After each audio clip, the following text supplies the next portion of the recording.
Fala aí, amigo ligado no Toque Passe, estamos chegando, sexta-feira, fechando mais uma semana aqui falando de futebol americano, mais uma semana sem NFL, mas menos uma semana sem NFL, porque tá chegando a hora, daqui 12 dias, no dia 21 de julho, teremos as primeiras equipes se apresentando para o Training Camp, a equipe do Dallas Cowboys, Pittsburgh Steelers e Tampa Bay Buccaneers.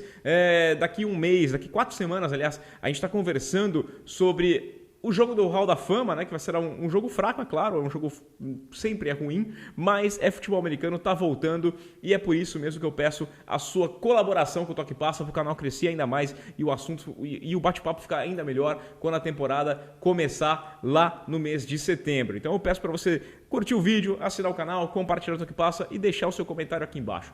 Hoje vou fazer a sessão de perguntas e respostas e também vou ter a chance de falar de um assunto que eu amo e de um cara que eu sou fãzaço, um dos meus maiores ídolos, com toda certeza, na NFL. Então vai lá, roda a vinheta.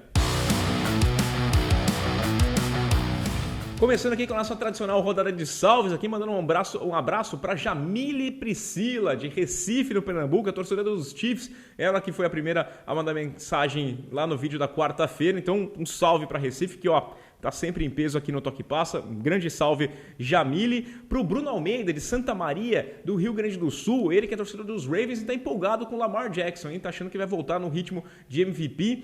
Eu tenho um pé atrás um pouquinho com a equipe dos Ravens, mas meu amigo Cheme tá bem empolgado com os Ravens. Tá apostando alto e até aproveito e faço convite para você que não ouviu ainda o Toque Passa NFL. Ouviu, o link tá aqui embaixo. Aqui a gente fez um Way Too Early NFL Awards, né? Fez a premiação aqui, fez uma previsão de quem vai levar cada um dos prêmios da NFL e quem vai ser campeão do Super Bowl também. Então eu faço convite para você ouvir aqui os nossos palpites para depois vir cobrar lá na frente. E um salve especial para Cacau, a minha amiga Cláudia Simas, torcedora dos Bears, que pediu lá no Twitter. Então, grande salve, grande beijo para você, Cacau, e boa sorte com os Bears nessa temporada. Antes da gente ir para as perguntas e respostas aqui, muita gente mandou pergunta, achei bem legal. Quero trazer um assunto que eu gosto demais, que é cinema. Quem me conhece sabe que eu fiz parte do Quarteto Fanático, eu, Marcelo Forlani, Thiago Romariz e William Tavares, ESPN com o Omelete, juntando cultura pop e esportes. E, tem mais aí esse universo se fundindo mais uma vez com o filme do Kurt Warner que vai sair no final do ano. Eu achei, assim, tem uma cara de filme B, uma cara de filme de sessão da tarde, aquelas produções da Disney ali, mas eu acho que é legal e o futebol americano é um esporte fácil de você fazer filme, né? Filmar sai legal. E a história de Kurt Warner é um roteiro de cinema. Ele é um dos meus maiores ídolos pela superação dele, né? Eu acho que mostra toda a dificuldade, mas a forma com que ele sai do nada, ele não era ninguém e ele se torna um Hall da Fama, um dos maiores jogadores de todos os tempos, um único quarterback não draftado a conduzir uma equipe ao título do Super Bowl. Ele, em 94, ele não é recrutado, ele vai para o training camp da equipe dos Packers, passa lá, mas é cortado antes de começar a temporada. Trabalha como atendente em supermercado, o cara sofreu bastante. Em 95 ele vai para a AFL, Arena Football League, fica lá em 96, 97, vai muito bem nesses 2 anos, ele entra entre os melhores, acaba assinando um contrato no final de 97, no final da temporada ali com a equipe do Los Angeles, do St. Louis Rams, né? Agora Los Angeles Rams, mas o St. Louis Rams, mas não é utilizado ali, não era o cara, né? Ele é passado para a NFL Europa. Ele vai para a Europa e joga em Amsterdã, tinha aquela liga, né? Pertencia à NFL, mas era aqui em solo europeu. Ele é líder em touchdowns e também em jardas. E aí ele recebe mais uma chance na equipe dos Rams, mas para ser reserva, né? Do Trent Green. O Trent Green se machuca. Um pouquinho antes ainda, ele foi colocado à disposição pelos Rams para aquele draft suplementar, aquele draft de expansão da liga. Os Browns estavam voltando, ele fica à disposição dos Browns, os Browns não pegam o Kurt Warner e ele acaba ficando como reserva do Trent Green, mas no último jogo da pré-temporada tem uma lesão séria do Trent Green e aí cai no colo do Kurt Warner para ser o quarterback da equipe. Ele só tinha 11 tentativas de passe na liga, era um cara totalmente deixado de lado, o time era forte, mas sem um quarterback, a gente sabe, né? Seu time é tão forte quanto o seu quarterback, seu time vai longe dependendo do seu quarterback. E o Kurt Warner conduziu esse time, passou a ser conhecido como The Greatest Show on Turf, né? O maior espetáculo no gramado. Foi um time sensacional, ele foi o MVP da liga naquele ano, ele conquistou o Super Bowl, é o último cara a conquistar o Super Bowl e ganhar o MVP na mesma temporada. Espetacular, sensacional, história de filme, é conhecida, não tô dando spoiler pra ninguém, afinal é vida real, é sua história, eu acho que vale a pena assistir por tudo, ele deve trazer uma coisinha ou outra mais do Kurt Warner, tive o prazer enorme de falar com o Kurt Warner no NFL Honors em 2018, antes do Super Bowl 52 lá em Minneapolis, foi sensacional, porque é um cara que eu tenho uma baita assim, carinho, né? Um baita respeito, eu acho que ele é um ídolo com toda certeza. E agora a gente vai para a nossa sessão de perguntas e respostas aqui, porque o pessoal mandou bastante pergunta aqui. Vou começar com o Marcos A. Torara, que mandou aqui: o Matthew Stafford pode surpreender esse ano, né? Que afinal o foco tá todo para o outro lado. Eu não acho que o foco esteja para outro lado. Eu acho que vai ter muita gente olhando muito bem pelo Matthew Stafford, porque foi uma aposta do Sean McVay, né? O Sean McVay deu bastante coisa para a equipe dos Lions. É um time forte, a equipe dos Rams é uma equipe forte para conquistar o Super Bowl e parecia que não ia além, né? Não chegava a esse título por conta do Jared Goff. E agora tem um quarterback. Então acho que o foco vai estar em cima assim, do Stafford.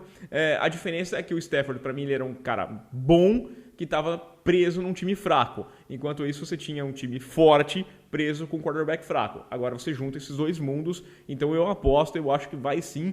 Eu acho que o Matthew Stafford pode até entrar numa discussão de MVP da liga. E eu acho que vai longe sim, até porque o McVay é um cara genial. Se ele conseguiu fazer o Jared Goff chegar longe, né, cantando as jogadas, fazendo ali, imagina com um quarterback que tem um braço melhor, que tem uma leitura melhor, que tem experiência. Então eu acho que vai dar samba sim essa equipe dos Rams, eu aposto que vai longe. O Eduardo Lopes perguntou do Micah Parsons, se vai ser o que esperam dele ou é um bust.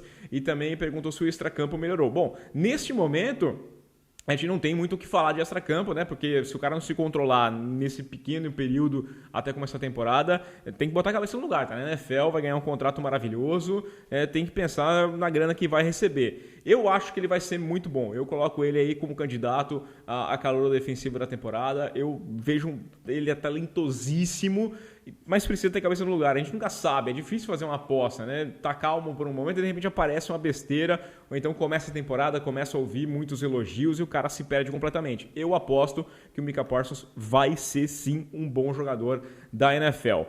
O Isaac Ribeiro que perguntou se o N'Keal Harry pode ser considerado um bust. Olha, é difícil você travar o termo bust, porque o bust eu pego no quê? No Jamarcão, que todo mundo apostava que o Jamarcus Russell seria um grande cara e não foi. O N'Keal Harry, basicamente só o Bill Belichick apostava nele, né? Todo mundo ficou com o pé atrás, inclusive tentaram tirar da cabeça do Bill Belichick a ideia de draftar o N'Keal Harry, então eu não vou colocar um bust, primeiro porque eu acho que ele ainda tem chance, quem sabe se ele sendo trocado pelos Patriots e vai para algum time que funcione. Para os Patriots, ele foi uma péssima pick, mas eu não coloco ele no quadro de bust, porque, sinceridade, ninguém esperava nada dele, tá? Ele não era os principais nomes na posição de receiver. Um cara para ser recrutado, ser o segundo receiver de uma classe, eu acho que foi um erro da equipe dos Patriots. Eu não vou jogar isso nas costas do N'Keal Harry, não. O Fernando Melo Rezende mandou a pergunta aqui que eu achei bem legal, eu acho que sempre vale muito a gente falar aqui. Qual foi o pior campeão do Super Bowl e o melhor que não ganhou? Vou começar pelo melhor que não ganhou. Eu acho que tem que ficar na equipe dos Patriots em 2007, porque foi uma equipe que perdeu apenas um jogo, perdeu apenas o Super Bowl. Era o dono do melhor ataque em touchdowns da história da NFL, né? O Tom Brady conduzindo aquele time ali, foi o recorde de touchdowns em uma temporada, até o Peyton Manning igualar, depois passar por isso daí, é claro, e o Mahomes também igualar o Peyton Manning. Tinha um time com o Randy Moss, que é Hall da Fama, o Brady é Hall da Fama com toda certeza, o Falk, era um time espetacular que acabou ficando pelo caminho, graças ali ao Eli Manning. Podia ser um campeão de Super Bowl com 16-0 na temporada regular, então era um time que dá aquela pontinha de pena, mas é claro, o mérito total da equipe dos Giants em conquistar aquele Super Bowl. Mas para mim era o melhor time a não conquistar nesse momento. Também aceito aí a sua sugestão. E agora o pior time a conquistar é difícil, né? Porque o cara ganha o Super Bowl, você fala assim, bom, é bom. Eu poderia colocar a equipe dos Ravens em 2000 por conta do Trent Dilfer, que é de longe o pior quarterback a conquistar um Super Bowl. Mas aquela defesa dos Ravens em 2000 era espetacular. Foi a melhor defesa que eu vi atuar, foi espetacular, foi genial. A forma com que eles conduziram, eles levaram esse time a conquistar o Super Bowl. Acabei de falar que seu time é tão bom quanto o seu quarterback, depende. No caso dos Ravens aqui, a defesa levou o time adiante e o Trent Dilfer não atrapalhou, então foi campeão ali com mérito. Então eu acho que fica com unanimidade, o pessoal fala muito dos Raiders de 80, que foi o primeiro time a ganhar o Super Bowl saindo do Wild Card, conseguiu a vaga ali na Bacia das Almas, né? Era menos divisões e conseguiu ali a última vaga.